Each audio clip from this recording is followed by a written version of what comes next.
Hello, everyone, and welcome to the final round of the RCI GT2 Championship here at Monza. I'm Austin Devonshire, joined in the box by Dan, and and on broadcasting is Stewie Hellman. So, Dan, it's been a championship so far. I mean, I know I wasn't in the box last week, but I heard it was rain at Mazzano. But it all comes down to the final race here, again in Italy. How are we feeling about this? Well, of course, it's a nice night race, so as chaotic Misano was last week, it might be chaotic this time around as well, because of course we're at night, we're driving around the famous Monza chicane, so Carnage might be inbound. We'll see. However, I think we're in the qualifying currently. Yes, the qualifying has just started. Quick looking through now. I'm not sure. The qualifying's just started. So it's a fairly it's a fairly long session. There's still plenty of time left. It looks like the cars are still on a warm up lap, and can't but notice it's actually quite dark out. It's quite a late race that we've got going on here at Monza, which is not unusual. I've not seen too many late night races around here. But I'm just wondering what the fastest car is going to be. I mean, we've seen a mixture of pace throughout the season. I know at Austria, I made a note of how quick the Mercedes were in a straight line, and we've made notes as well as how kind of competitive the Maserati and the KTM have both been. So. I mean, this could be anyone's race. I mean, the KTMs, if they can break late into the chicanes, if the Maseratis have to pull down the straight, or the Mercedes might just swamp everyone right off the bat. But Andy Bortman starting their first flying lap. Yeah, indeed. Of course, you could say we're in unknown territory with these GT2 cars. Of course, brand new to ACC, and only few have raced probably with this GT2 machinery on the actual Monza track here in Italy. So it'll be a guess for everyone, and as you say, Mercedes is fast in a straight line. I see that the Maseratis, of course, are fast pretty much overall, and the KTMs are right up there as well. So it'll be exciting, especially without a lot of turns. Of course, Monza has, I think, 7 or 8 turns here and a lot of straight lines. So I'll expect the qualifying to be close, Austin. Yeah, of course, and I mean, it's a really good point in a straight line as well, and. Aerodynamic effectiveness also comes into play as well, and how well the cars can follow and pull on the toe. Also, how nice they are on the tyres. The corners that do exist, yes, they're quite few in number, but look at the curbing on the inside, on the outside here. Bortman actually opting to drive around the curb rather than cut across it. And again, this is where cars like the Mercedes, we've seen them able to.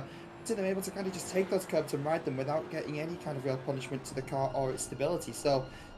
Yeah, I mean, each car's definitely got its pros and cons, and this whole season, as you say, Dan, it's uncharted territory. It's this whole season for us has just been just as much about kind of data collection and gathering as it has been for the drivers. I guess that's what makes it very interesting. Randy Bortman coming to the Parabolica now into the final corner, hits the braking spot, drops down to third gear, takes a tighter line. Doesn't quite behave the way he wants to under turning, kind of skates away from him, gets it back under control. But what is that banker time going to be? What is that provisional pole going to be? And will it stand? That will be a 146.9 straight off the bat.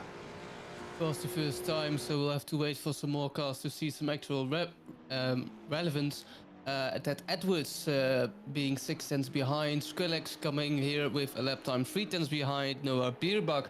A very good competitor, of course, won last race, currently in P3 with 11 minutes to go, and I'll quite expect some drivers not quite hitting their brake markers today, because it's of course night and Monza isn't a lit track, so you have to do it with your lights only on the car, and maybe some cars that are driving behind you or in front of you, so that makes the qualifying all the more tricky. And we'll see the Austrian driver here being 4 tenths of pole position, provisional pole position, that is taken by Andy Bortman. Yeah, that provisional pole is kind of sticking. Actually, usually we see quite a lot of competition, I guess, right as we start these sessions. But kind of seeing Bortman's time still sticking. Skrillex 3.5 of a second behind. It's quite impressive to see him still up there. Looking at the chat, Dob, a big brain move, accidentally deleted the setup at the end of practice. I mean, that's not ideal. That's not ideal at all. And I mean, I am also hoping, Dan, I'm hoping that this is a cleaner race than we had last week, because apparently we had 19 drive-throughs last week. And the Yeah. first track limit drive-through was after 13 minutes. So that's in my ear from Stewie, our broadcaster.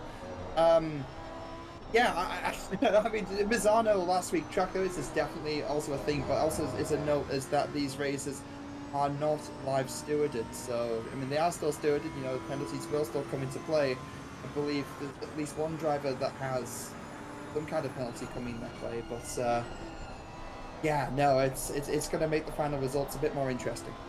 Yeah, we're definitely gonna see. Of course, Monza always difficult with racing and qualifying. Kevin Boss took pole position in the silver class last time. He tries to improve his time, and he does so, going to P10 now. Improved his lap time by 2 tenths, and that promotes the Dutchman into the top 10 for now. Of course, we have a pro class and a silver class. No pros or M's, just pros and silvers. Of course, the pros with a bit more experience than the silvers, and that's why the silvers and pros are mixed up a little bit. And spoken of being mixed up, of course, it's Monza.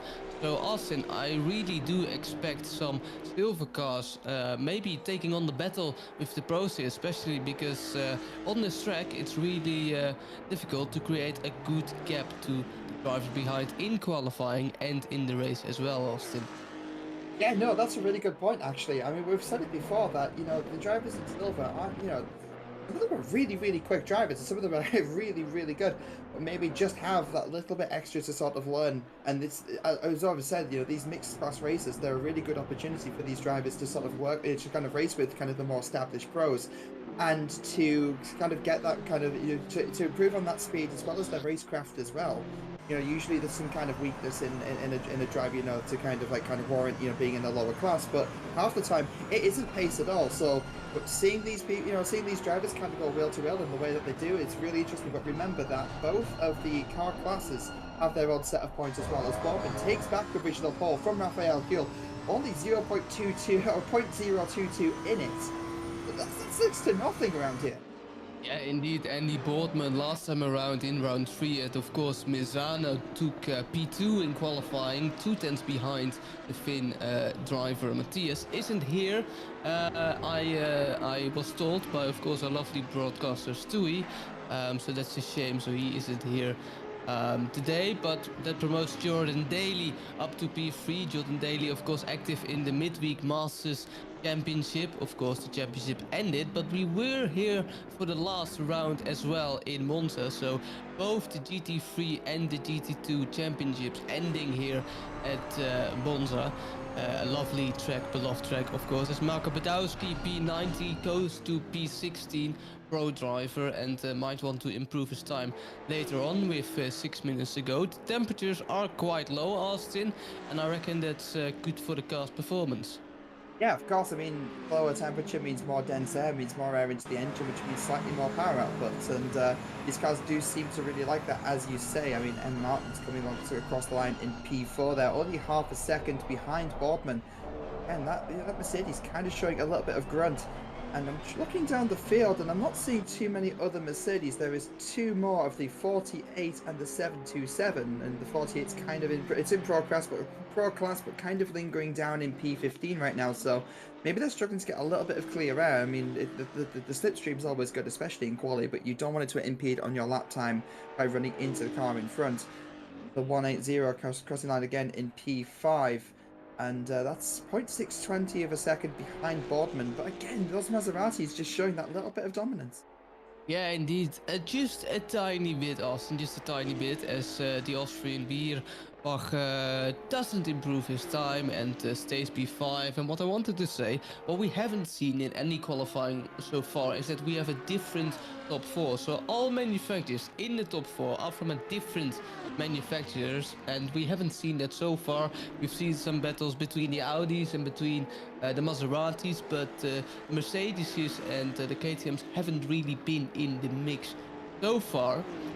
We do see that today, and that proves that Monza really is a close track for qualifying, especially qualifying, of course. And Austin, you made a really good point with the dirty air, of course. course, these are GT2s, so they have more downforce than a GT3 or a GT4. But that does mean that if you're behind the car, you have more dirty air, and you will probably struggle a bit in the race and in qualifying as well. That, I mean, that's a really good point. Actually, I didn't even realize that, the top four were all different manufacturers. But yeah, no, man, I love Monza. Like this is one of these reasons. I mean, I've got a friend who, reverse GT4s around here. They swear by the Ginetta that despite its low top end speed, its ability to brake as late as it does, it is more than enough to make up for some of the time. And maybe there's some truth to that. Like maybe in the race, there's KTM's. Even if they're not quite as fast in a straight line, they have the kind of more agility to be able to kind of brake later, turn harder, and kind of power out the corner and carry more apex speed.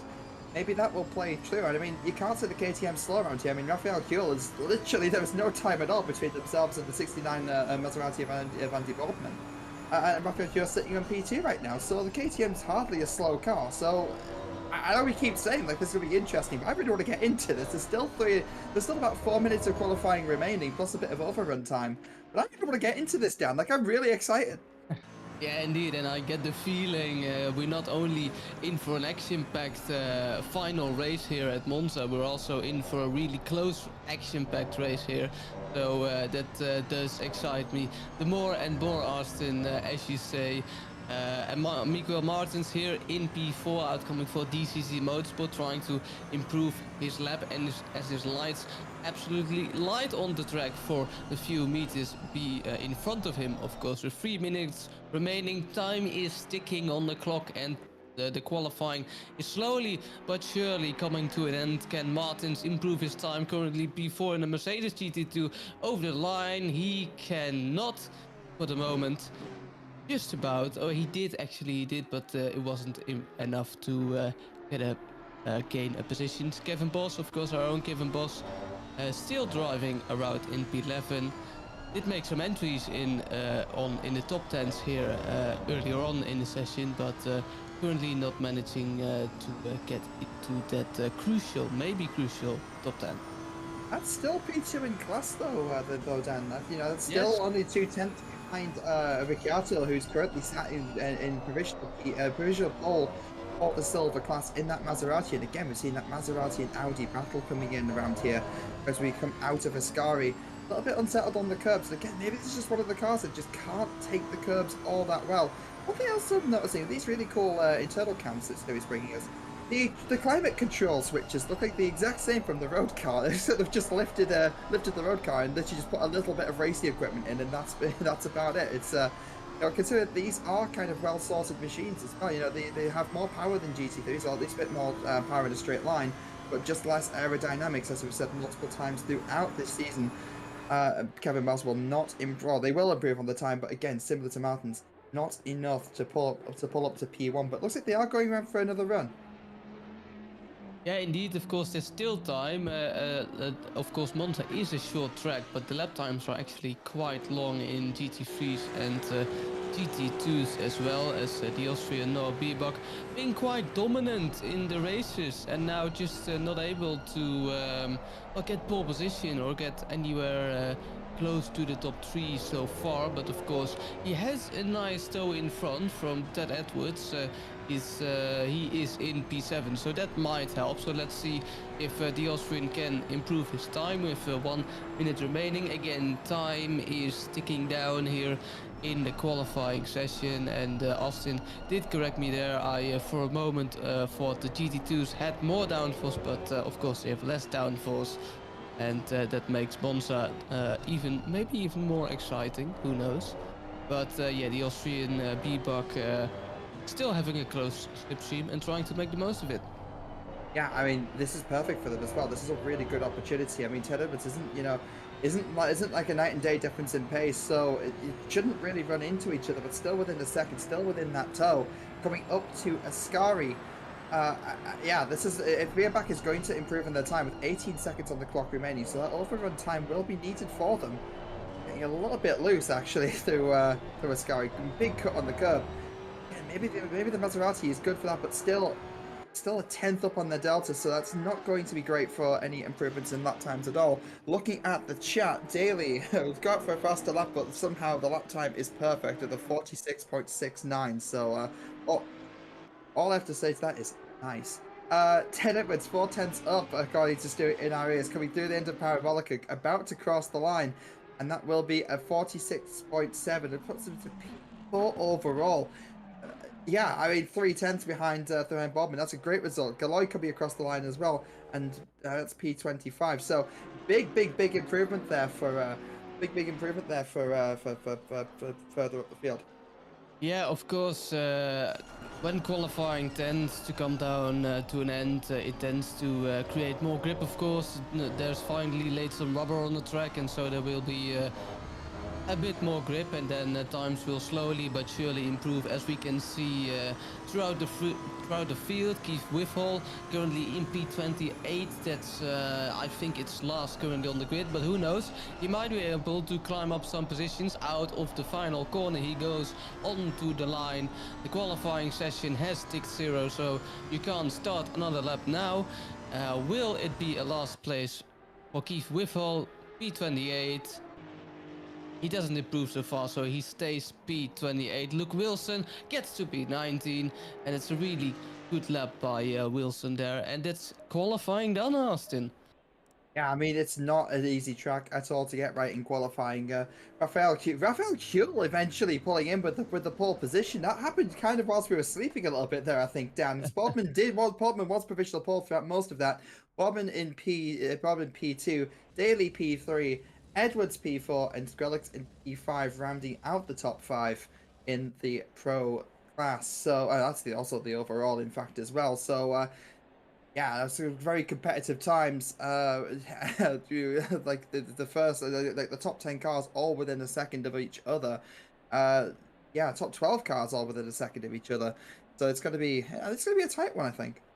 Yeah, indeed. It's also tied at the silver top there. Of course, Kevin Boss coming in second place. Ricciardo coming in P1 for the silver class. Really close between those drivers. We have 4 minutes and 20 seconds before the warm-up lap starts. So that gives us plenty of time to talk about maybe any predictions or future predictions of what is going to happen. And we are going to actually the standings. Take it Straight to the away, standings. Austin. Yes, so Stefano Ricciardo leads the Silver Championship with 188 points. Peter Varga in P2 with 178. War Fox in P3 with 126, trailed very closely by Kevin Boss in P4 with 125. Stefan Vernaken will take P5. Colin Kerrigan takes P6 with Partes taking P7. Sky Red in P8 with Louis Villamas in P9. And Blue Lout in P10 with 48 points. Nicholas Galoy in P11 with 44 points. Ashley Bibby in P12 with 28 points. Jordan Bubbins in P13 with 25. And Ibiza Racer and Keith Whiffall in 14th, 15th respectively with 0 points. And anybody with a dash next to their name has signed out. Over to the Pro Championship here. The last of the silver class. Of course, the Austrian Biebach with 204 points, having a dominant lead to Joey Dauber, second place. Andy Boldman follows with 139 points, followed by his fellow countryman Luke Wilson with 121 points. The Finnish driver, he isn't here tonight with 114 points, followed by Corvin Matisse in P6 with 113 points. So we might be able to see some changes there. Jordan Daly with 84 points. Fodor Skrillex, the Austrian, with 82 points, followed by Tobias Gader with 76 points. And Norris McSquirter rounds off the top 10 with 65 points. Rest of the field, then Marco Ripper in 60 with 65 points in P11. The Portuguese Miguel Martins with 62 points, followed by Rafael Hull, pole position today with 57 points. John Racer with 53 points. Then Marco Badowski with 25 points. Ted Edwards with 0 and Richard Whitehall with 0 as well. And of course, everyone with a dash doesn't count for the championship anymore. The Pro Championship, Austin, is almost over, but we have a really tight battle for the Silver Championship. What do you think is going to happen today? I mean, Silver's always been tight throughout this entire season, and anything could still happen. So I don't know. I think no matter what happens, it's going to be a close race. But yeah, no. As far as who's going to come out on top, there's so many factors at play here. I mean, the infamous Monza turn one. There's not many things that scare me, but that is certainly one of them. You know, you might hit your braking marker, but you best hope you don't become somebody else's. I love the donut KTM there. That's actually I really was smart. going to say, yeah, I love it. That's some Homer Simpson going on right there. But I love the creativity of the community. Honestly, since we've had the ability to do these custom liveries, I absolutely love kind of what people have come out with, and some of the color schemes, combinations, some of the things we've seen on the cars. You know, some of them have been outright impressive. Some of them have just been really funny. Some of them have just kind of, you know, some of them should be real life liveries. Let's be real. Yeah, indeed, I definitely agree with you. Takes me back to, of course, the preseason testing liveries that Red Bull made and all the other teams that are great. But we could never see them on the actual track, at least not on the broadcast, which is such a shame that, of course, sim racing can let those liveries be presented here on a broadcast, which is always great for fun and entertainment. As we take a look of the GT2 cars, of course, they're just almost you can just say they're about brand new. Of course, the launch has been there for quite some time already, almost a month, I think it is. So these GT2, we're getting familiar with these GT2s. That's what I was trying to say, and they still look just as beautiful as the GT3s. Almost look more angry, Austin, and that's a great livery as well. Almost look more angry than the GT3s, which is a sight to behold. I can't wait to see one of those in real life. But we're almost starting the formation lap. But let's see what Monza can create. Yeah, I mean, this is the calm before the storm. It's as calm as it's going to get for the next hour or so, and no, it's always the most exciting part. But yeah, no, I mean, Dan, do you have any predictions yourself? My prediction is chaos. That's almost the only one I was going to make. But you know, I'm gonna just put my focus on the championship. Of course, we have Bieber, who probably will run away with the championship unless something crazy happens. But hey, who knows? It can still happen. And for the silver category, I'll go with Stefano Ricciardo as well. And for the race, you know, let it unfold. It will be chaos. It will be chaos. It will be. It will be. I mean, Ricciardo, I think it's a really good chat actually in silver. Has been solid all season. But I mean, this whole thing, this you know, this whole race wouldn't be possible without some of the partners that we have. So AK Esports, they provide service solutions, and visit akesports.it to see if they can help you as well. Digital Motorsports is a one-stop shop for everything sim racing, and look at their, you know, go check out their sim rig builder. It's actually really impressive. It's a lot of fun to play with.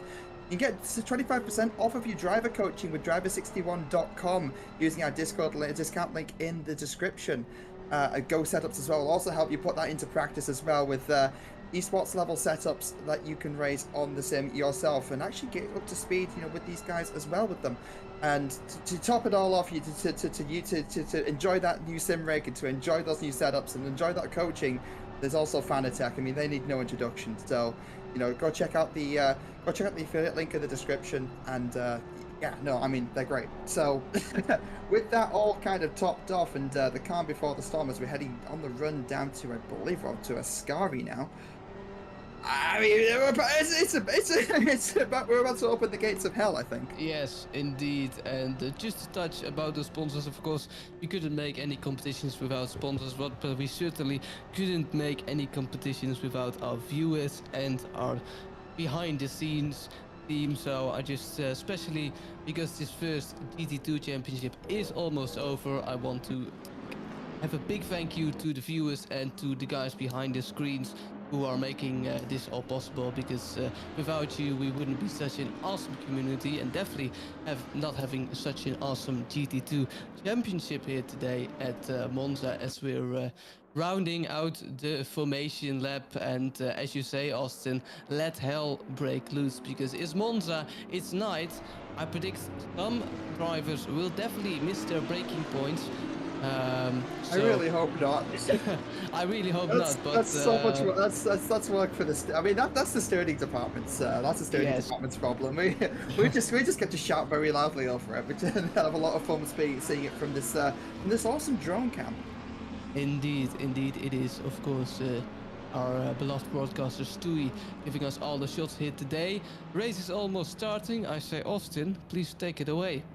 Yeah, I mean, still a little bit of time left still around to the parabolic, and just got thinking there, the audience is going to be so confused as to, because there's so many people that call Stewie Benjamin or call him Stewie, that that I'm going to hazard a guess and say there's some viewers that don't actually know that Stewie's name, so it seems to change all of the time. And now this is always the most tense part, waiting for the green light, coming down onto the start-finish line now, going for the run down to turn 1. Start an hour of racing. Raphael Kuhl will be leading. Now there's the green light. Raphael Kuhl followed by Bobbin. Bobbin gets a bit of a lead.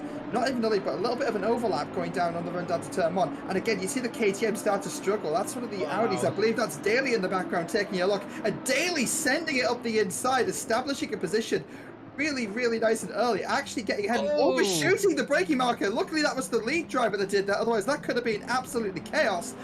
Car's taking to the thing. The car turned around as well. But, I mean, honestly, for turn 1 Monza, that seems like it's actually fairly clean. I've definitely seen a lot worse in the past. Daly slipping into P2 after overshooting that chicane. And I believe that is Raphael Kuhl still taking that P1 position.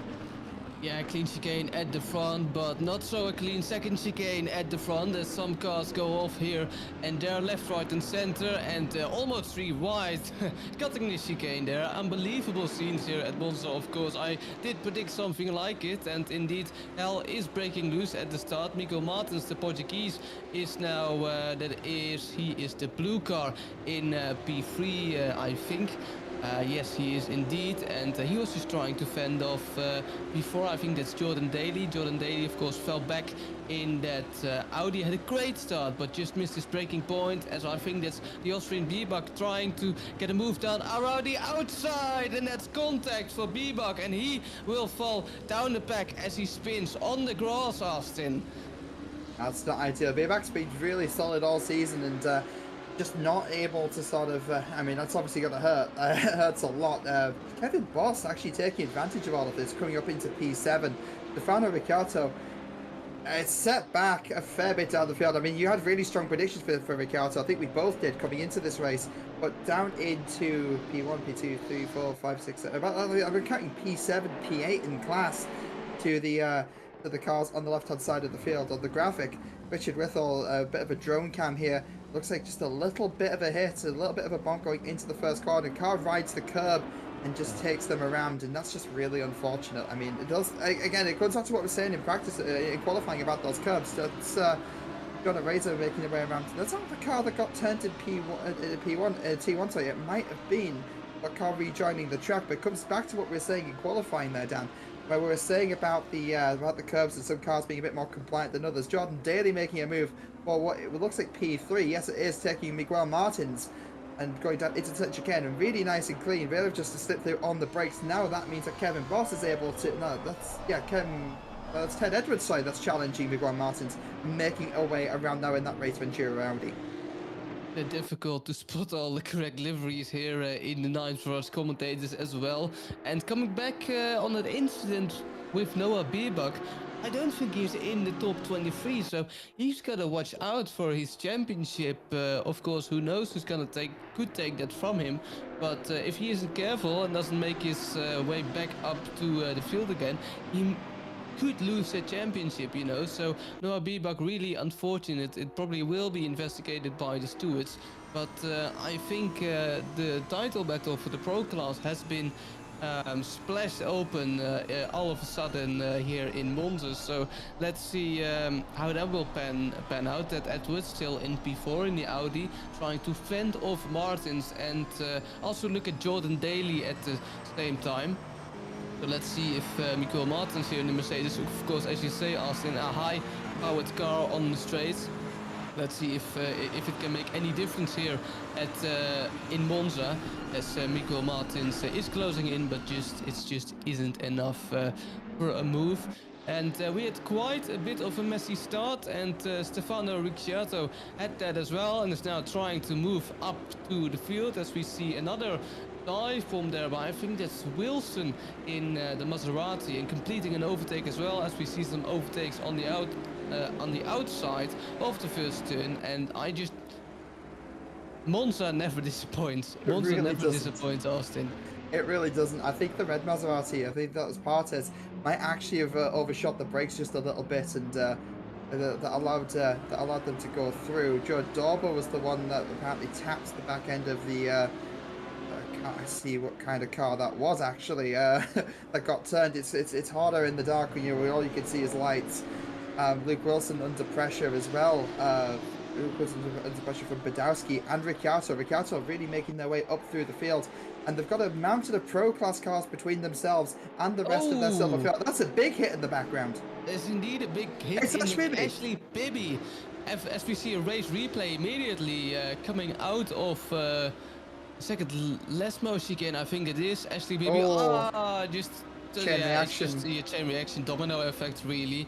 It's really unfortunate for Ashley Bibby. Just a passenger there, really, and nothing he could do there. So there's another crash here on the Monza. And last time around in the Midweeks Master Championship, it was really counting casualties here at Monza, and it might be the same today. Of course, Monza a killing track, and especially in the night, if you survive for 1 hour, you can probably already pat yourself on the back, on the shoulder, because you've done a great job, as Ted Edwards tries to take that podium spot from Jordan Daly, but it's just not enough for now.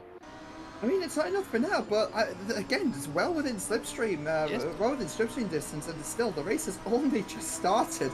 Which I know it's hard to believe, isn't it? But race just started, and it looks like Edwards is going aggressive. Taking a small look on the inside. Daly kind of knows better. It's worth noting as well that Daly, quite a seasoned driver around here. It definitely has a lot of experience behind them, and I mean, so does Ted Edwards at this point as well. They've really kind of come up in terms of pace over the last since whilst I've been at RCI. I've definitely seen Edwards grow as a driver and have that pace on them, and Callum Carrigan taking to that curve. KTM taking it surprisingly well, actually. We've seen cars bounce up off of that curve before, but just straddling it like that, but gets away with it, but does lose positions. Withall actually diving down into P20 as well to make a move on Van Aken. So, the place is changing all throughout the field right now.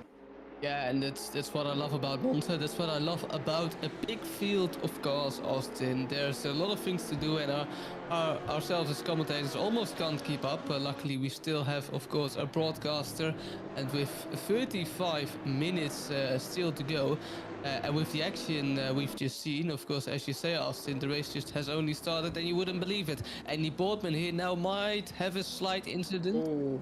Just that's lap 1 I hear from Andy Boardman flashing his lights there, and that's a nasty incident, and it will get looked by the stewards. Luke Wilson dropped back a little bit, and he's now again making his way up through the field, up into P13, overtook Marco Badowski, champion of Midweek Masters in the GT3 Championship. Doesn't seem to well fare as much in the GT2 machinery, but he might come back.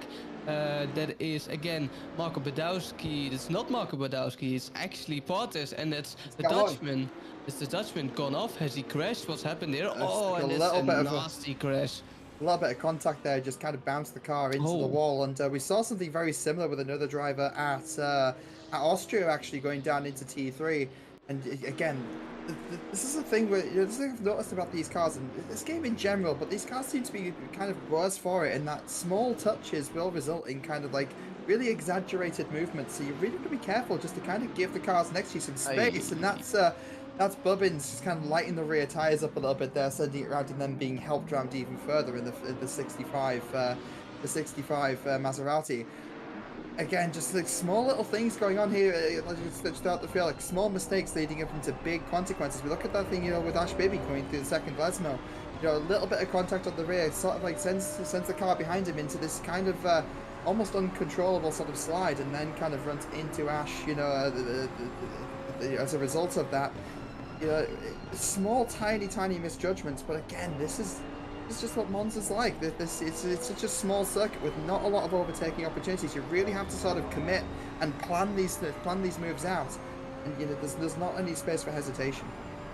Yeah, definitely, and those GT2 cars also not an easy machinery to handle. Of course, they seem to have a big rear wing, but it's I don't think it provides more downforce than the GT3s. We have Marco Badowski in the KTM, maybe has a better exit. He doesn't go now, so he might want to attack Bartes on the main straight. The KTM currently just chasing down the Maserati driver. Could he dive from it? Would he dive from it?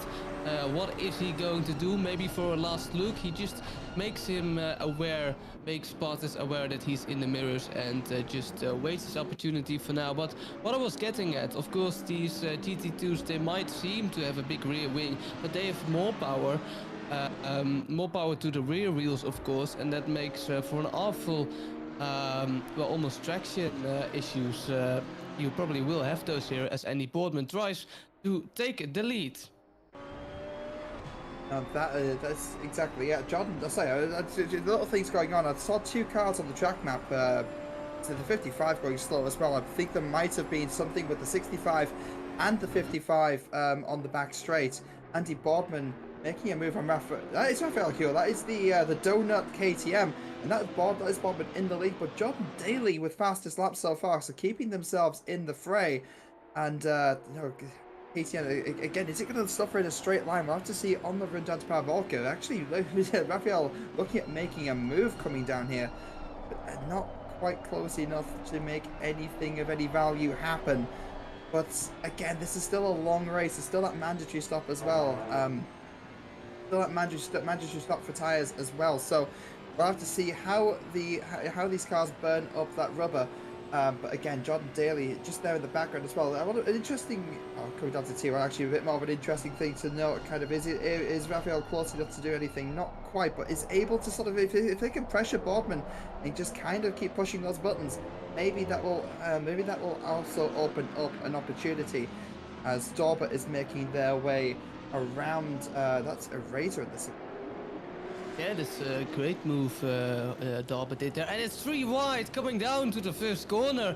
And who's going to take the top spot of that group? I think we have Badowski going wide there, stagnating in the first turn. And that's in the Iridis Bartes.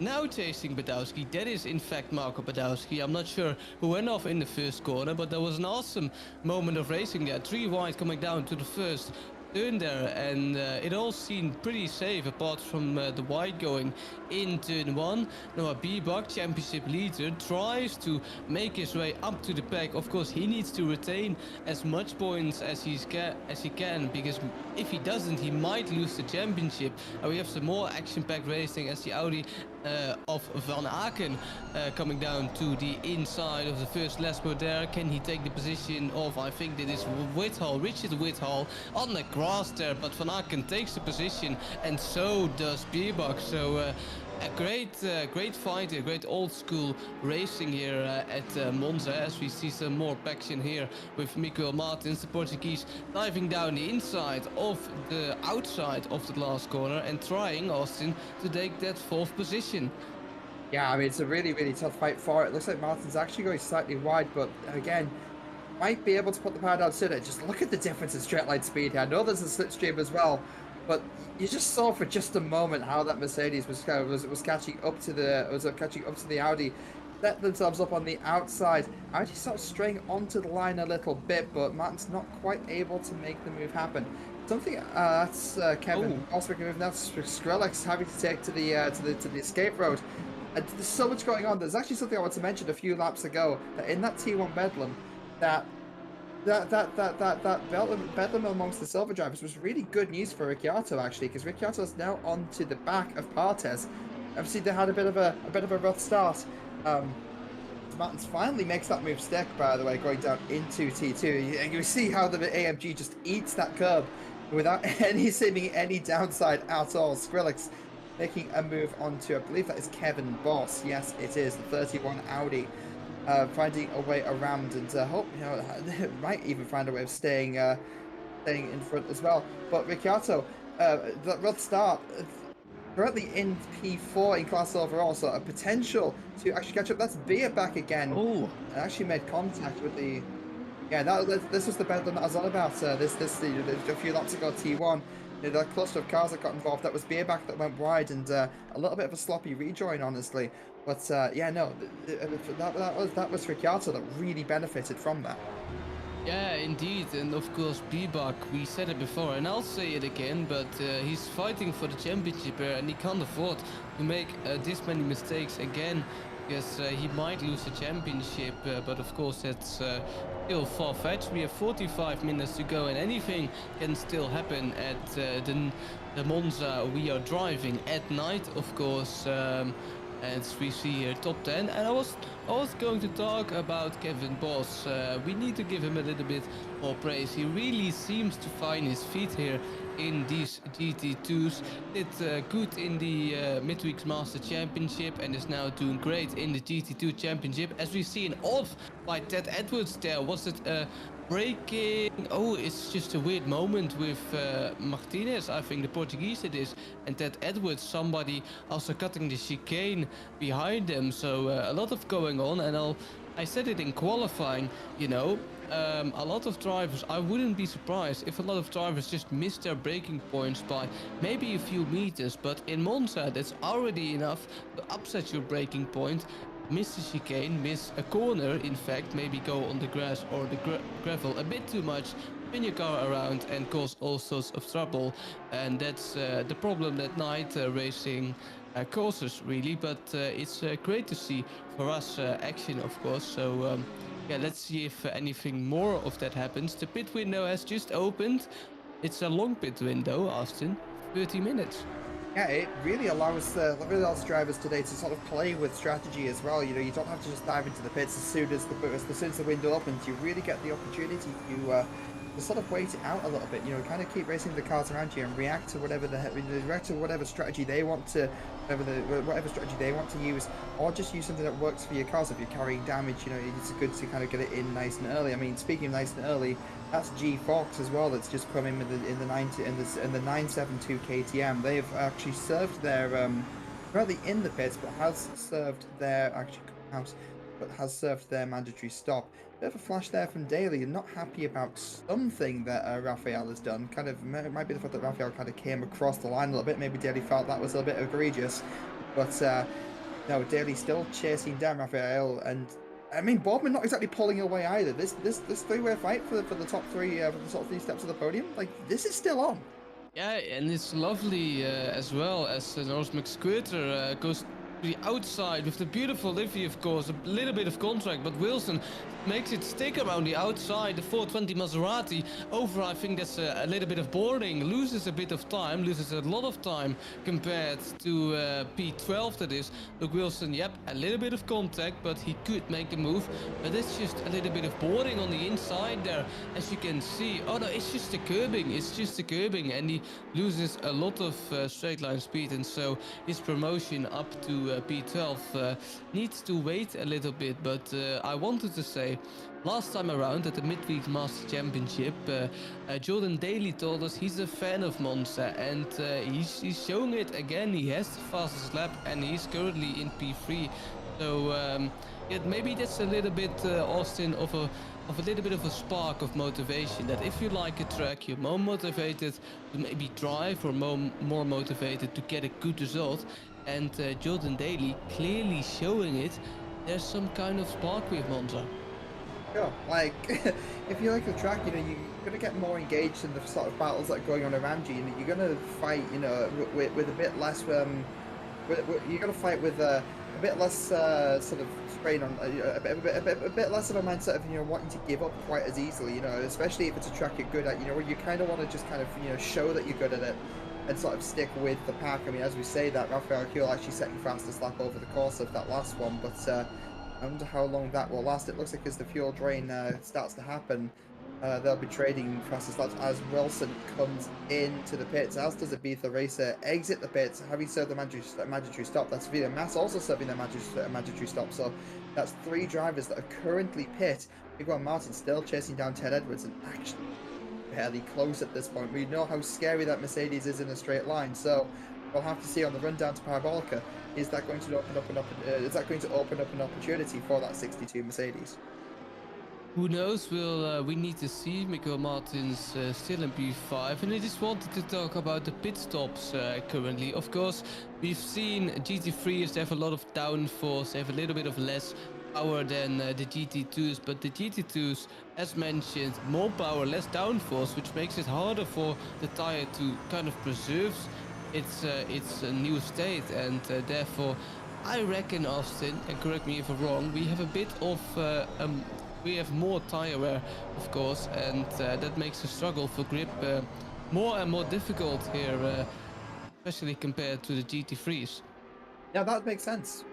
We've noted actually from Suzuka even, we were told from none other than Jesse Lee that these cars have a little bit more understeer than the GT3. So if they're using the same tires, that's Fox taking a little bit of a hit from the rear there. I'm not sure who that was from, but that's one of the purple KTM's also taking to the infield to avoid that contact. That was Kevin Boss actually taking to the infield to avoid contact. So not a great situation for Fox there. Kind of a bit unfortunate being caught out and also now being swamped by, I believe it's not cars. I'm not seeing any Mercedes around them. That is a NAP car. That is McSquarter in the 48 making their way around to lap the 972. But yes, no, it makes sense because I believe these tires are the same tires that are on the GT3s, but with less grip means more scrubbing of the tires, which means that yes, you can expect higher heat, more degradation, faster degradation, and just in general makes these cars harder to drive over a longer period of time. Fox moving out of the way for Kevin Boss there. Kevin Boss chasing down Nick Squirter. Was it Kevin Boss further up the field at one point in time? Yes, like Kevin Boss just can't catch a break. Just almost race after race, he's involved in some bad luck. It's there we go. We thought it was a like racer. It's such a shame. What I was saying, Kevin Boss, through no fault of his own, in the iRacing race as well. I think it was 2 weeks ago. Now again here. The man just can't catch a break. He's on for a good result, and then somehow he ends up in the wall or has contact through no fault of his own.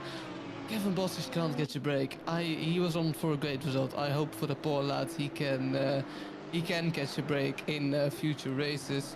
So let's see. He can of course still catch Peter Varga, so that would mean a victory in the silver category, but he might be a little bit bummed that he wouldn't be quite as high up on the overall standings as he wished to be. 38 minutes remaining. Austin, time flies when you're having fun, right? Yeah, I know. It's still 20 minutes in, and Stewie in our ears as well. So we're talking about Kevin and that he's having a bit of bad luck. I mean, have bad luck for the race overall, yes, but his race, he's still P2 in class. He could still catch Varga through all of this. And so it was Kerrigan that I saw take to the infield. I think not fastest lap, but kind of blistering compared to the last lap that they had set, last best lap even, of 148.7, which seems like, at least in their little bubble, is quite competitive with the likes of Fox coming up behind them into T1. And Stefano Ricciardo, now just making that move on Partas. I expected this to come a lot sooner. I expected Ricciardo to sort of carve the way through the field. And even then, hasn't made that move stick against the 195. I mean, squeezed on the inside. We've seen how nasty that curve can be. Going through with Curva Grande, down towards the second chicane. It's going to be another. It's going to have the outside line. It's going to be a late braking competition, essentially. And just, will they give each other room? If Stefano can keep it on the outside here, they'll have the inside going into the second chicane. Doesn't get left the room and takes to the inside, has a huge advantage, but that's one for the stewards, I think. Yeah, he might want to give that position back just in case, but who knows? We'll have to see later on. Of course, Ricciardo maybe a bit more motivated to get that win. Of course, he's on home ground, Italian on Monza. Of course, last week we had Misano as well, but especially to clinch a championship in your home country would be great for the Italian. But of course, a long way yet to go, and everything could go wrong.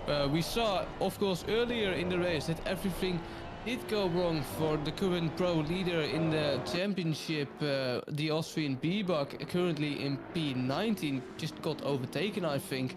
So he's having some bad luck still, and like 10 minutes ago, the battle for P1 is still on. Andy Boardman in P1, followed by Rafael Hull, and Jordan Daly follows them as well, but they just can't really seem to get a move on, and I wonder who's going to take an early pit stop. Of course, Andy Boardman, if we're talking about pit stops, he's in a little bit of a negative spot, because if he dives in first, then the other 2 cars behind him could do the same, and just keep on that lead. If I was Jordan Daly, as we're seeing him driving on the track now, I would say, of course, the tires, they might wear a bit more, so I'm just gonna go for the undercut. Who knows? Austin, what would you do? It's hard because Daly has the pace already as it is, but doesn't seem to be able to get close to Botman and Huell. So yeah, maybe the undercut is maybe an option. Where would Daly come out? That's the thing. This needs a plan kind of in advance if you're in Daly's position. You don't want to come out in a field of cars that are also fighting for position, because you're just going to get held up even further. Right now, you've got fairly clear air with the opportunity to kind of catch up, but I do think as soon as he gets closer, that early stop is maybe an opportunity as Dorber makes a move onto the outside of a racer, the run down to Parabolica. Really kind of bold move. It has an overlap in terms of position, and then we've seen this before side by side through Parabolica so many times. The inside car has a little bit of a compromise in the early corner, but it's a compromise in the late corner. Sorry, Dorber able to get the power down sooner in the late stage of that corner as well.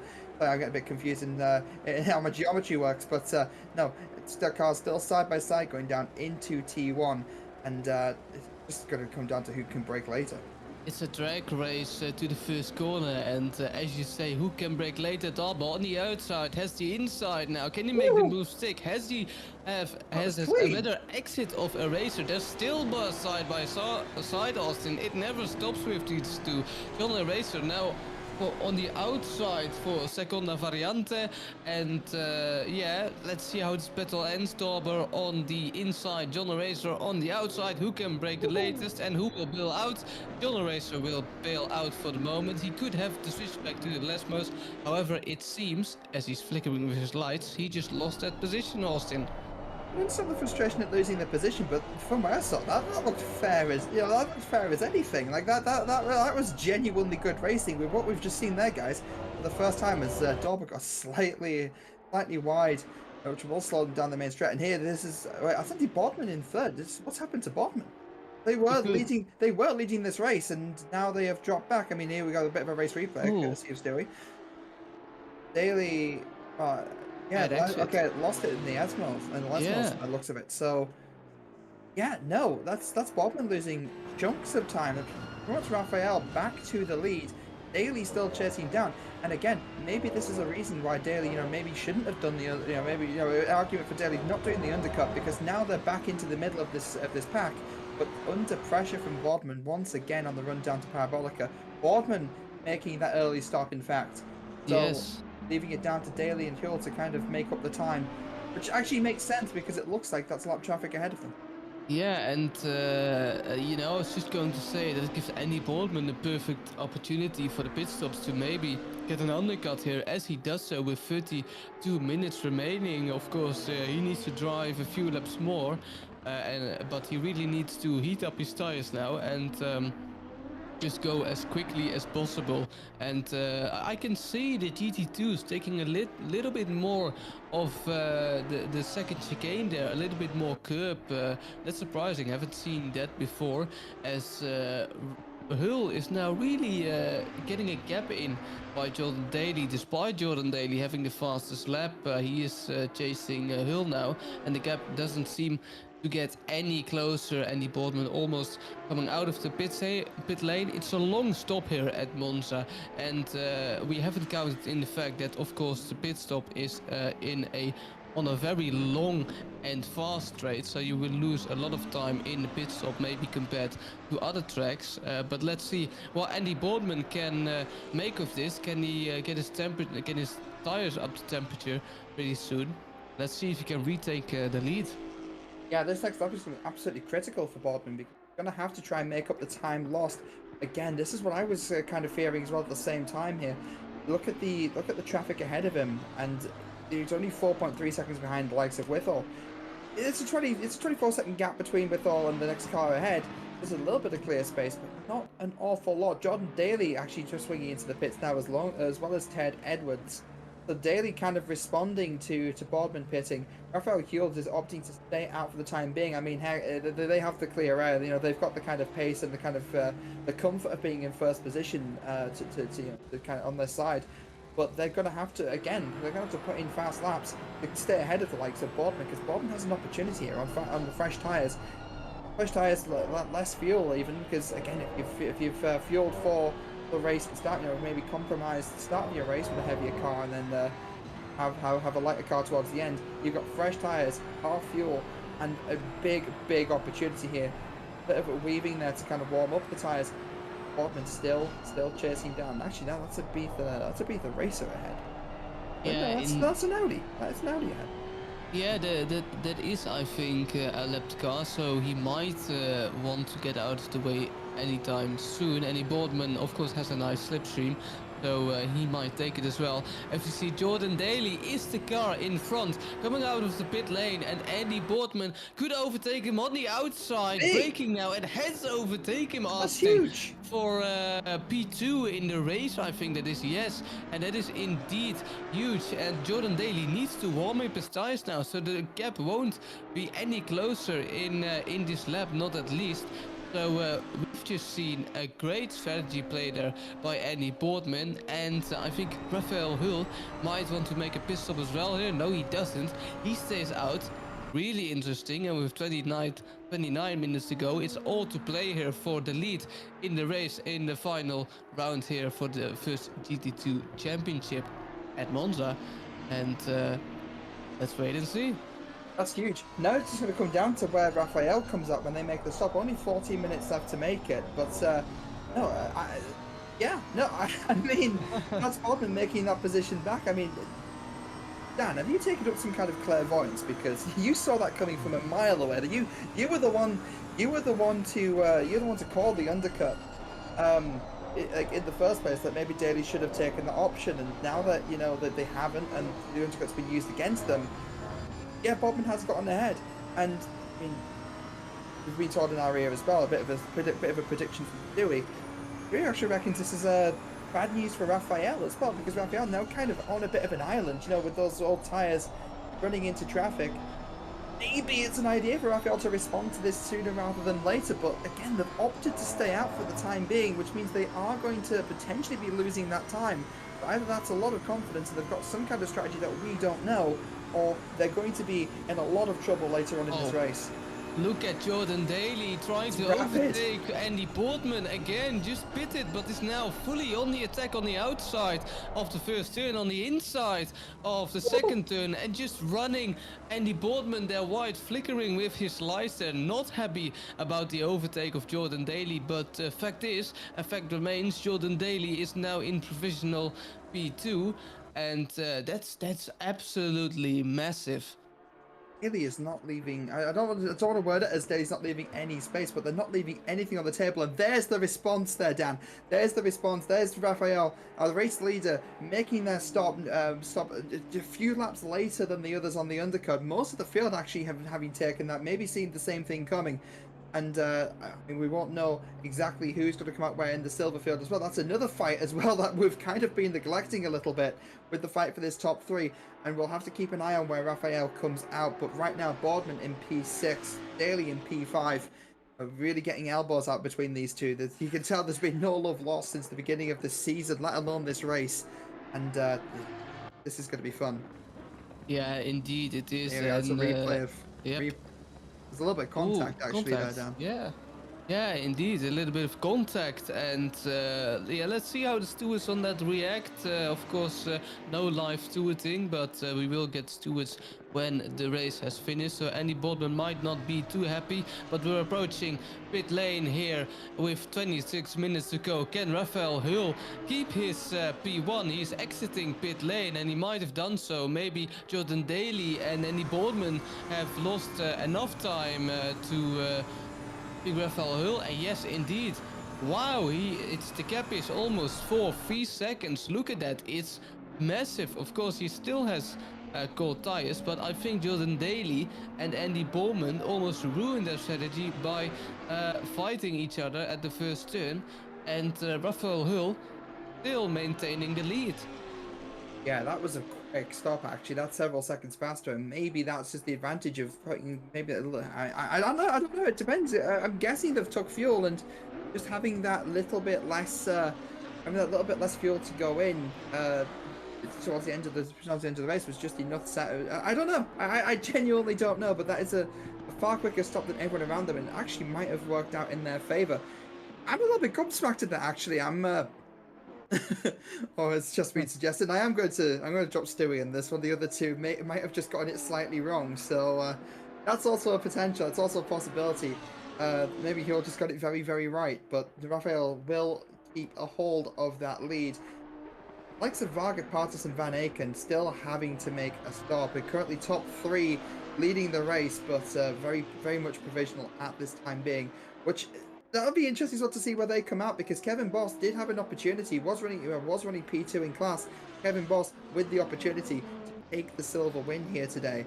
Colin Kerrigan coming in bit too hot, loses the back end, engine in the middle, acts a bit of a pendulum, and sends them around in the gravel trap, and that'll be them resetting back to pits. So I wonder if that's another retirement here today. I think we've also got retirement in Ash Bibby. Lout has also been in the pits for a while as well. So we do have some retirements here today, but fight for the top 3 still very much on. Yes, less retirements than, of course, the championship finale in the Midweeks Masters Championship here at Monza, so that's good news. And I'm not quite sure if the drivers can refuel, and if so, we've completely overseen the strategy of Rafael Hull. Of course, if you stay out, you have to take tires, so everyone needs new and fresh tires, which only makes sense in the GT2 cars. But of course, if you stay out longer, you have to take in less fuel, and therefore you gain more time in the pit stop, so to say. And yeah, Rafael absolutely with a master strategy there, great by him, and is now retaking the lead, as we see the Polish driver of Bartes just not able to battle Eraser there coming out of pit lane. Maybe in the future, of course, he has the slipstream there. That might be, it's a KTM, but might be actually Marco Badowski. Who knows? So yeah, I think it is Marco Badowski. As we see, Ted Edwards qualified in P5, I think, and is now down to P8. Of course, we still have 23 minutes to go and 2 pit stops to make from Peter Varga and Van Aken, so he will gain a few positions, but they will only promote him up to P6, and he now wants to take that 5th position of Skrillex in the KTM. Beautiful car, but could he make a move on the inside? Yes, he can. Skrillex doesn't defend, and so keeps the door open for now. Maybe overshoots the last corner, or he defends his 7th position really bravely, and he seems to be doing so. And now it's up to Ted Edwards if that Audi can pull him all the way up to that KTM on the long Monza straight. Of course, we have coming up to turn 1. Let's see what's going to happen. What's going to happen? I think Ted Edwards is just going to drive away from Skrillex. So maybe overshoots. Oh. Again, this is the back and forth. This is you can have the fastest car in a straight line, but you have to be on the brakes as well. Not on the pit stops as well, Dan. The fact you have to take tires means that it's 30 seconds regardless. You can fuel the car from 0 to full in that 30 seconds as well whilst the tires are going on. So my suggestion of fuel a little bit short-sighted. I actually kind of forgot how the game worked for just a moment. Stewie actually reminding me in our ear there. Kevin Boss taking, or defending from, that is Wilson actually. And Wilson being in the pro class means that if Wilson does get around Boss, will not be anything extra in terms of points. Looking as well into the field, it's only Van Aken to actually make the stop now. Kevin Boss still chasing down Varga though. That's another good point. You know, we knew that Varga still had the stop to make, but 2 seconds out of the car, literally right ahead of Kevin here. The one that just got slightly wide in the slightly right into the second, coming out of the second Lesmo. That is the fight for P1 in silver class. So Kevin Boss will be looking to take that, and that's his next target. Will be looking and certainly will be more motivated after those little incidents in the middle of the race, and I think it will only do him good on the racetrack. A little bit more pace out of anger could be used. Of course, people sometimes tend to drive better in anger than they would do otherwise in some machinery, and that's good to see. Not to say, of course, that Kevin Boss is driving in anger, but who knows after those incidents, as that Edwards now still looking for an overtake on P5. And I said it before and I'll say it again, I love the shape of that KTM. I've seen the KTM GT4s in Zandvoort and absolutely fell in love with them. Fun fact about those GT4s, they don't open with normal doors, they open with the rooftop, which the GT2 KTM might do as well. And so it's really weird sight to behold when you're standing there on the grid ready for the race, and just a GT4 car almost pops the hood off. Really rare sight to behold, and I get told by our broadcaster, indeed the GT2 has the same doors, which is interesting to see. John Racer now trying to overtake P8, and very frustrated on Matthias there. Sorry for interrupting. The flash of the lights. I mean, it's kind of hard to ignore. Bump into the second Lesmo, run down to a Sky. Maybe he thought Matthias just drove around, just kind of cut him off just a little bit there. Maybe he thought he should have had the space, but again, this is how emotion really gets into the racing as well. I mean, what's the saying on Jimmy Broadbent's stream, that the cars aren't real, but the racing is, and true. Poster is hanging up on my wall here. So, I love that poster so much. I'm so sad I missed out the opportunity to get that. But again, this is why we do this sim racing. It's why we do the community. And speaking of the community, why not check out the Discord link in the description? And, you know, you can find yourself in these races along with these guys. You know, come in, join the community, get involved in the chats, get involved in the races, and you know, see your own name up on the stream as well, because it's always a satisfying thing to kind of come back to and and kind of watch over. So it's a lot of fun. I will admit, I have gone back and watched previous commentary streams and be like, you know what, I did that. I was involved in that in some way, and that's a Razor making that move on Matthias. Big squeeze, almost onto the grass, and coming across very early. Actually, squeezes Matthias in return across the infield there. So a big flash from both drivers. Both drivers not happy about any of that, and we might need a. I actually need an epilepsy warning with that one. That's a lot of strobing here in the dark. But I think both drivers making their opinion very, very clear. We might. And there's a dive bomb of John Racer almost making contact there, and this try is just pushing Matthias there, and both drivers not happy. John Racer might be a bit too aggressive there, but we'll see what the stewards will make of that. And I think that's just Matthias struggling with his tires or with his car, because you can just see out of the braking zones and in the turns, John Racer is just faster everywhere, still flicking with the lights. They both do, and maybe at the beginning of the stream, as you say, we have to get an epilepsy warning from now on, because wouldn't be good for my eyes if they'll do that the whole race, especially with the whole field. But yeah, John Racer really wanting to get that P8, being really aggressive, and with 17 minutes to go, of course, time is running out slowly. Behind them, the silver battle is taking place. Still a Racer. Still trying to make that move, Austin. Yeah, no. Looking at that, if Razor was fairly far over into the left-hand side, and usually from the commentary box, I try to remain kind of impartial. I try not to kind of commentate too much on what's really the steward's place to do. But in my eyes, it looks like Matthias is actually moving under braking, which is obviously a huge no-no, because it leaves a Razor nowhere to go, right at the apex as to where the car is moving at its fastest. The Rays are finally looking like they've made a move around, but maybe overshooting and a bit of a tap there. No room being left, and I think a racer, I think secretly deep down, won't be too hurt by that until the stewards take a look, of course. But no, if I was a racer, I could completely understand the frustration of. Yeah, again, you could also argue that Matthias just didn't leave the room. You know, could have seen that a razor had overshot, maybe should have driven around. And that's a big hit as well as other people getting collected in that mess. That was Varga being collected in that mess, which is actually really good news for Kevin Boss, but bad news for us in terms of that fight for P2 is in silver class is kind of over at this point. I mean, I don't want to say it's over. There's still 5 seconds gap between Kevin and Varga, but.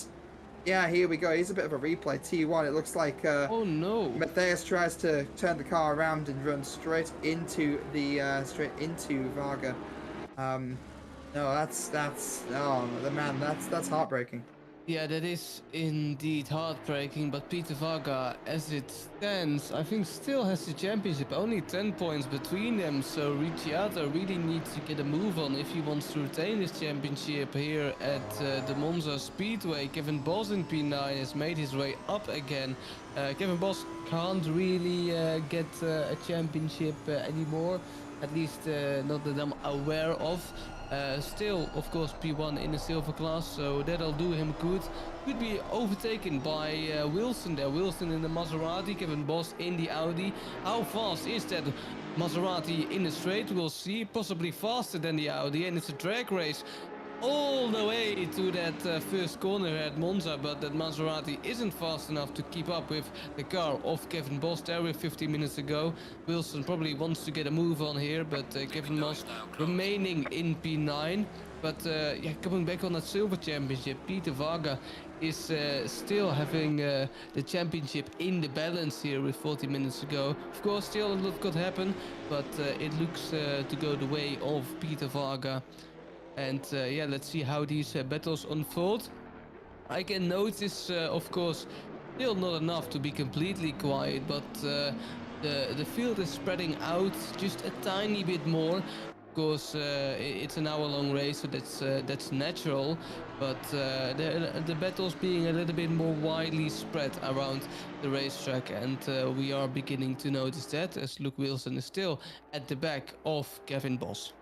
Yeah, just trying to chase them down. But looking down the field, that's Badowski with the drive-through, but looks like they have also parked the car as well. So I don't know if I'm more surprised or less surprised that we've not seen more of these drive-through track infringement penalties. Ibiza Racer coming down into the first Lesmo, loses the back end, just stepping out on them, and yeah, just sending them around. Again, it goes to show once you start losing these guys. Oh, that's scary! Oh, that's seeing traffic come towards you, especially seeing a Porsche like that is. Oh, I think I just had a moment in my seat from here. But looking in the YouTube chat, so there's a lot going on. You said the field's spreading out, but there is a lot going on. Looking in the YouTube chat, Ash Bibby, sorry for bringing down the garage door down today, never recovered. Hey, that's fine. Sometimes that's racing, and sometimes that happens, you know, but you'll get them next time. And in usual Ash Bibby style, there's the gifted RCI subscriptions into the chat there. So if you're lucky enough to get the subscribe, if you're looking to get the membership, there you go. That's in typical Ash Bibby style. That's Miguel Martin's also off as well from P4, and I think Skrillex might have found the way around. So let's take a look and see what happened here. Going down into, I believe this is a Scari. Oh, was just a second chicane. Yeah, just a little bit of a tap there, and actually collects Skrillex along the way too. So just when you thought we couldn't have any more chaotic incidents, they're still there, and I hear that was a back marker that touched Miguel Martin, so that will be really sour for the Portuguese coming out for DCC Motorsport, and yeah, that will be really sour. You'll get turned on by a back marker, turned around by a back marker, and that's not not a great sight to see. That Edwards now wanting to get that P4, was battling a long time for P5, but with that incident he's now battling for P4 on the inside of that last corner. Can he finally make a move on Skrillex in the number 200 KTM there? And he has for now made a move, but we still have a long straight to go. Is that KTM faster in a straight line than that Audi? The Audi seems to be massive in a straight line. Absolutely has a great pace, but now on the outside, can Skrillex make a move? Seems like he can't, and so he has to wait for another opportunity to arise, Austin. Yeah, Ted Edwards just kind of staying calm, keeping the line. And basically, that's all they needed to do. I mean, geometry in these trains is so strange that you can kind of have the you can kind of get off on the wrong foot a little bit, but still have the the advantage coming onto the corner exits, even if the entry is a little bit compromised. So, Kevin, as I said, that's Ted Edwards just sort of just staying calm and just doing what they have to do. And Yeah. Skrillex work for that position, going down into the first last mode now. Skrillex has the entry speed, but has to kind of back out onto the brakes a little bit. You see how much speed they kind of scrub off, almost like they didn't expect to have to. And it goes to show just how much faster the KTM is around the corners, around the racetrack. I mean, the KTM in GT4 is one of its main strengths and advantages is the fact it's so agile. I think this is where Ted Edwards is going to pull away on the run down to Ascari, but still 10 minutes of the race for Skrillex to try and make something happen here. Yeah, still 10 minutes, and those 10 minutes will be painful for those poor GT3 tires under those GT2s. Because we said it before, tire wear is massive, and so it is in those GT2s still. Of course, with 10 minutes to go, those tires won't be any happier, and I think we're starting to see it a little bit now. Drivers starting to struggle with maybe some braking zones, turning in points, possibly some exit with some traction loss, but we'll see as we look to the front of that KTM. I think Skrillex is too far to make a move on that Edwards, the Englishman currently in P4. And yeah, as you say, Austin, he's been really patient, and patience did award him for now. And that, of course, will be great for the Englishman if he can keep it this way. Kevin Bos, of course, silver leader currently. I say, of course, he hasn't been that since an incident, but he has taken over the lead from Peter Varga, and he is still there as we see some lights, some warning lights. Maybe Kevin Bos wants to get inside the top 10. Has been running 6th position at the beginning of the race, and currently in P11, and tries to overtake the pro car of the number 48 Mercedes.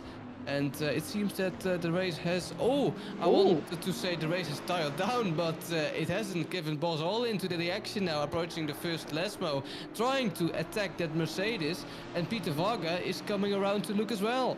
I was going to say, Kevin Bos actually being held up by the Mercedes at this point, and that's really allowed the fight for P. I mean, you sort of, I could have sworn when I saw Varga get hit earlier on, coming out of T1.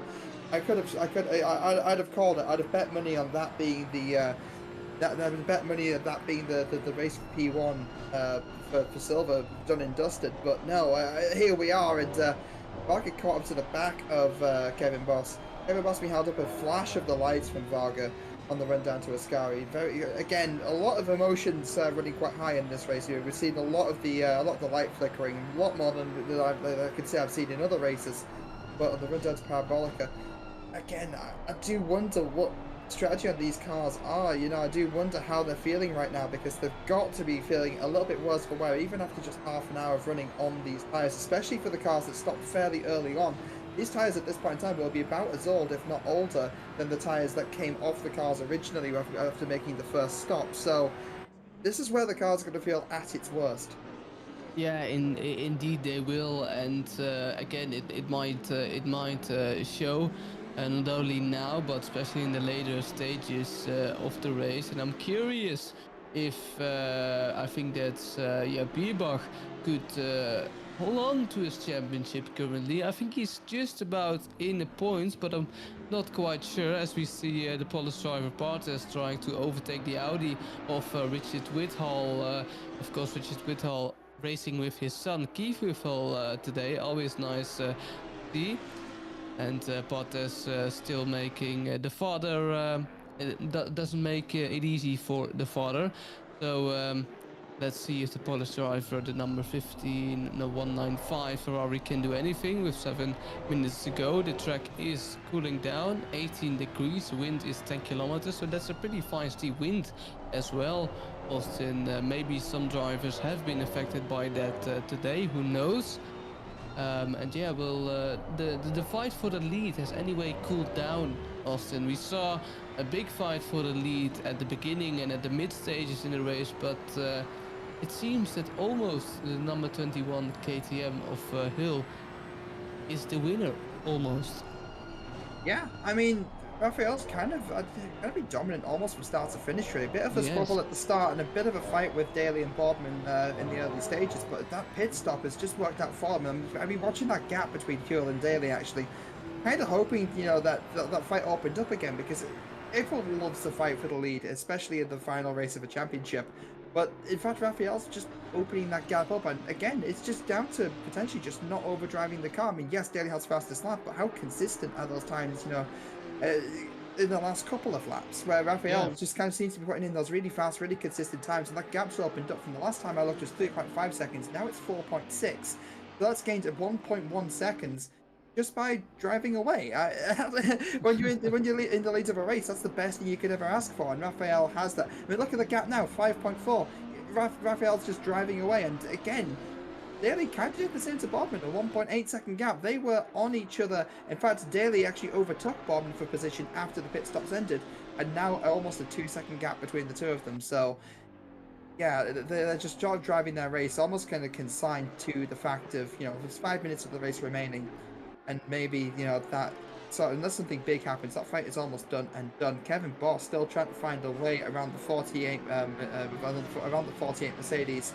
And Varga actually dropping off the pace a little bit, so maybe planning an attack, maybe kind of just sort of seeing how Kevin deals with that Mercedes. I mean, it's a valid option, you know, especially if they kind of make contact. You don't want to be collected in between them, and especially when emotion seems to be running a little bit high, and maybe people take more risks than what's necessary. Peter Varga, he needs to remind he has a championship in the balance currently. If it stays like this and Ricciardo won't gain any places, which he doesn't seem to be gaining any, then he is the silver champion. So he really needs to keep his head cool. Just, if I would be Peter Varga, just absolutely ignore the temptations of maybe closing up to Kevin Boss, not even overtaking, but just closing up. I think he has a nice, he has an 11.4 gap behind, so there's no reason for Peter Varga to do anything at all. He's the championship, P12 overall, P2 in silver currently, so he just needs to drive home and finish the race. If he doesn't, it might cost him a championship, but I think Peter Varga knows that, and we won't see any crazy things happening. This is Raphael Hull now approaching a back marker. That's a Mercedes, could be the 727 of Villa Mas, the Spaniard that is, and it could be. And Raphael now clears that back marker with 3 minutes and 20 seconds to go. It's still night, and it will remain night for the race so far. And I say we've been quite entertained, haven't we, Austin? I think so. Like, it's hard to think we've been going at this for nearly an hour now. It's one of those races that seems like it's just kind of flown by. Skrillex coming around the Parabolica now, again trying to size up Ted Edwards. Try to get getting the good exit of the Parabolica is actually kind of vital. We've seen these KTMs can be fast in the straight line, actually, depending on the gas car setup also comes into the equation as well. Especially the KTM, do you focus to its strengths and tune it for the corners, or do you tune it for the straights and try and make up a bit of a gap? And I dare say the gap has in fact closed up ever so slightly for a run down to tier 1, and that's all the Oh, contact. Edwards actually getting a little bit sort of slow, a little bit caught up on the second half of that chicane. That's going to open up another opportunity for Skrillex coming down into the second chicane, and we've seen this be an opportunity, an opportunity to make a pass before. It's a place to potentially make a move, but again, I think that little bit of a bump might have just pushed Edwards a little bit too far out of reach, and Skrillex going for the inside, really tuck it oh, in behind, almost making contact yet again, and that. I mean, the next overtaking opportunity, realistically, is in fact Ascari. So now Skrillex all needs to do is just sort of line it up, and you see cars getting all kinds of out of shape coming through the first lesmo there. That's Edwards sort of trailing along the gravel, which is going to slow them down.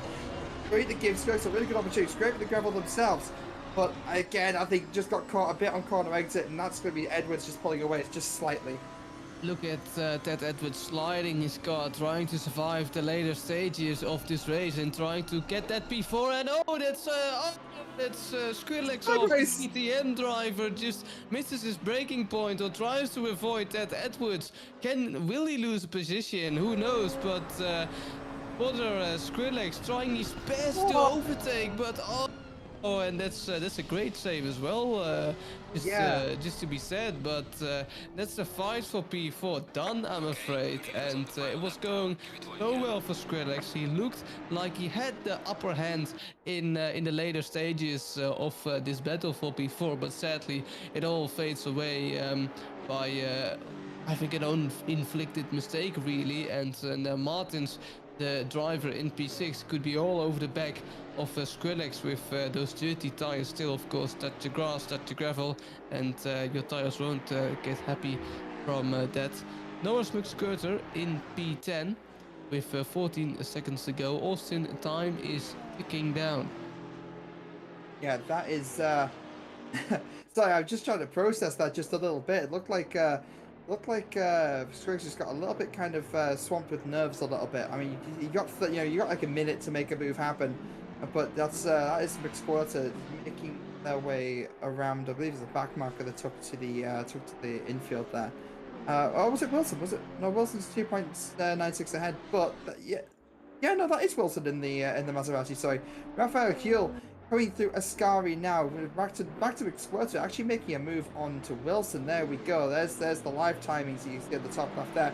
That will be McSquirter making their way around Wilson, but still under attack again. But Raphael Huel coming round the Parabolica to. I mean, they'll be winning this final round of the championship unless something goes absolutely horribly wrong on the second half of this corner, which, I mean, never really anything out, but that will be Raphael Huel taking the victory here at the final round of the GT2 Championship, the inaugural GT2 Championship here at RCI at Monza. So that certified donut car, that I wonder if we'll see donuts from it. Daly coming in. It says P2 on the board, but P3 underneath. Andy Boardman coming in P3. Daly P2, sorry. And it looks like Ted Edwards will be coming in P4. Luke Wilson still chasing down McSquirter, having made that final lap move for the final places in the top 10. That's McSquirter coming in P9. So Skrillex in P5, Martin's P6, Dorber P7. Razor looks like we'll be coming in through in P8, although nothing confirmed just yet. I don't want to speak until it's over. But that'll be a Razor coming in P10, McSquirter P9, and Wilson rounding out the top 10. We're going to have first inaugural champion for the pro category in P13. B-Buck will come over the line as the winner of the Pro Championship. The Austrian takes home P13 and wins the championship here at Monza, and he will surely be delighted with his Pro Championship win as the Polish driver Pantes comes home in P14. And I think Peter Varga has also won the Silver Championship on, of course, if any incident can still be reviewed by stewards, so nothing is official yet. But of course, if we look to these race results, the championship would go to Peter Varga and, of course, B-Buck in P13. Ibiza Racer comes home in P19. And then we have everyone is finished. We started with, I think, 28 drivers, 22 drivers, 24 drivers remain.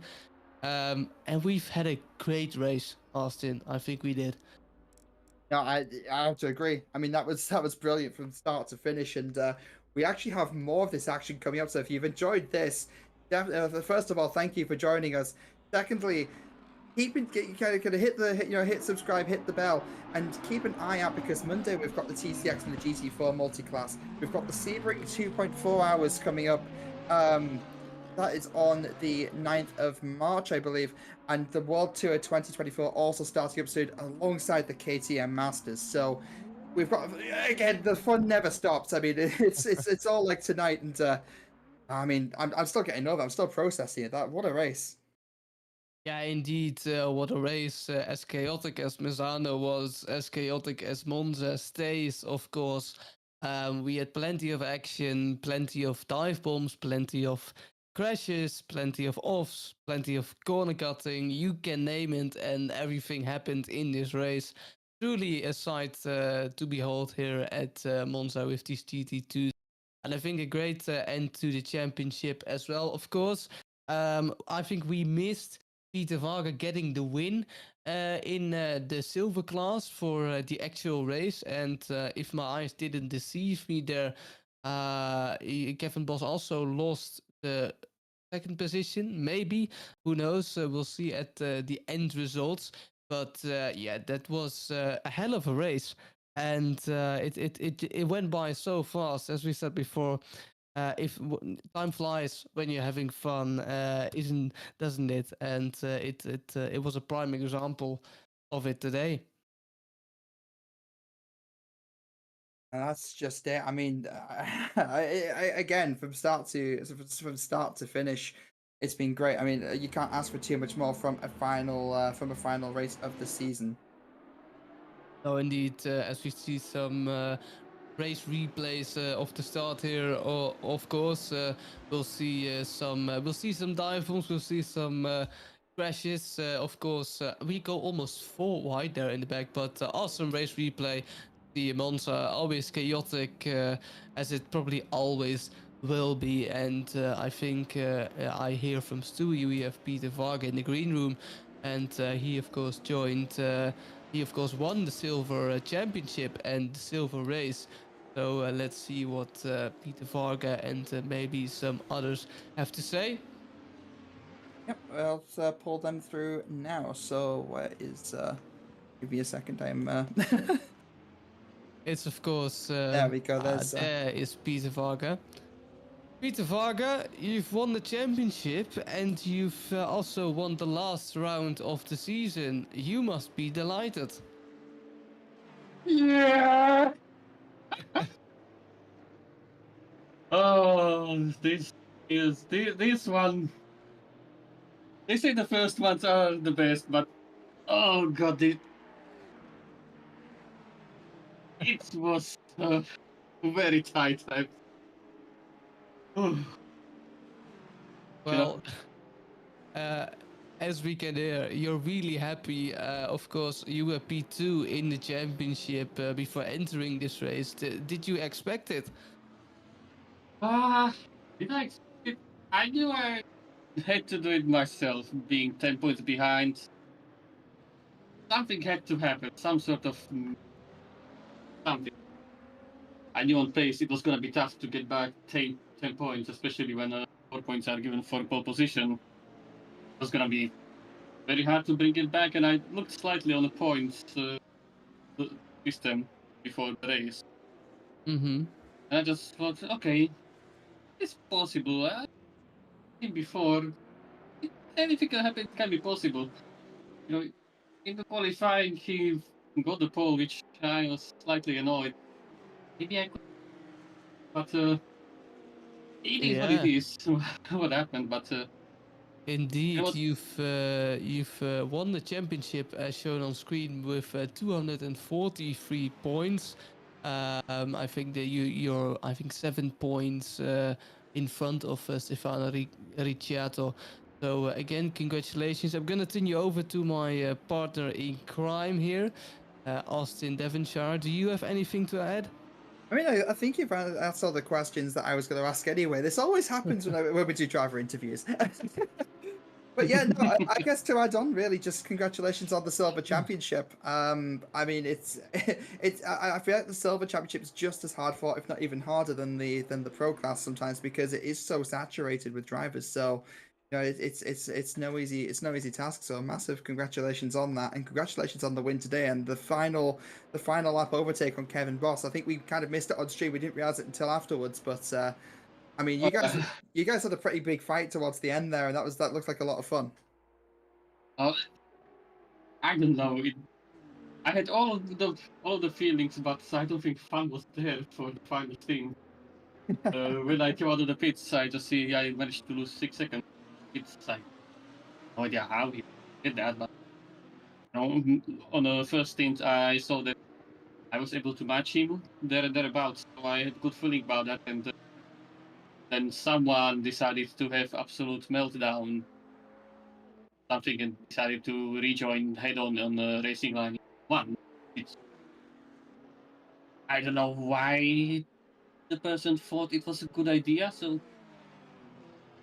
into collision with him, lost the position to Kevin and gained 8 seconds of damage. At that point, I'm just thinking like, "Jeez, how can I get this back? Like, you know, I managed to get him on pace to stay ahead, but to get past, it's gonna be really tough." I was eyeing up opportunities here and there when he was fighting the pro class guys. I managed to get close enough, but then he started to pull away a little bit. So I was just sitting there like, okay, something has to happen. I guess God exists or something exists. It did happen because he made a mistake exiting the Lesmo 2. Hit the wall, which basically gave me back the lead. And looking at the scoreboard, and I saw Ricciardo anywhere near. Just my mindset was, okay, 2 laps. I'm the second to last and the last lap. Finish. All you have to do. Well, indeed, you did finish, and I want to congratulate you on your championship. And let's see if you can claim another one in future championships. But thank you for this interview, and enjoy it. Yeah, thank you guys a lot. This one means quite a lot to me, as I was never in a position to do anything like this, so I'll cherish this memory for quite some time. You do. Congratulations. Thank you and goodbye.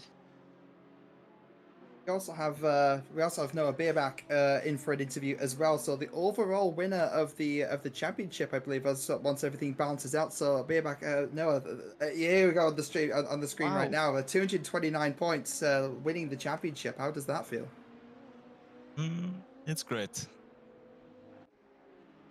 That doesn't sound too exciting, but I'm sure you are. Of course, you finished P13 in this race. That isn't, of course, the best of your results if we look at the papers. Does that make the overall result a bit more sour? I was really angry because on the first lap there come an Audi on my lane. So I think he bounced off the curb, but I was really angry. And then I have to fight back a few positions. Then, yeah, I looked in the stream, and they said, or you said, that I win the championship, and then I was happy. It's great to hear, and yeah, of course, happy with the championship. And you managed to, well, of course, coming into this round, you had quite the gap. I think you've won the championship by well, not so many points now. So it's been really close. Of course, I think throughout the race, Noah, you did keep your head cool. Of course, you had to, otherwise you lost too many positions. But yeah, all I can say, congratulations. Austin, do you have anything to add? Not really, to be honest. You've kind of said everything. I mean, it's been a long race for sure. I mean, it must have felt like the longest hour of your life. And as you said, like you went until you heard us on the stream, basically kind of announced the championship victory. So I mean, congratulations on that. Again, it's as I said to Varga, it's a really tough thing to fight for, and you know, a full championship's always something to write down, isn't it? So huge congratulations on that one. Thank you. No worries at all. So, I mean, I think that might be everything for the GT2 season, or at least the inaugural Yeah. GT2 season. Unless, Dan, unless you've got anything you want to add to it. Well, I just want to add that we had a great championship. That we had a great last race. Honestly, the championship fight in both classes was so amazingly. It was a spectacle, really. And just like the midweek Masters, Monza seemed like a really good place, great place to end this inaugural GT2 championship. So I hope to see some more GT2 action in the future, and I'm sure there will be. But nothing to add? No.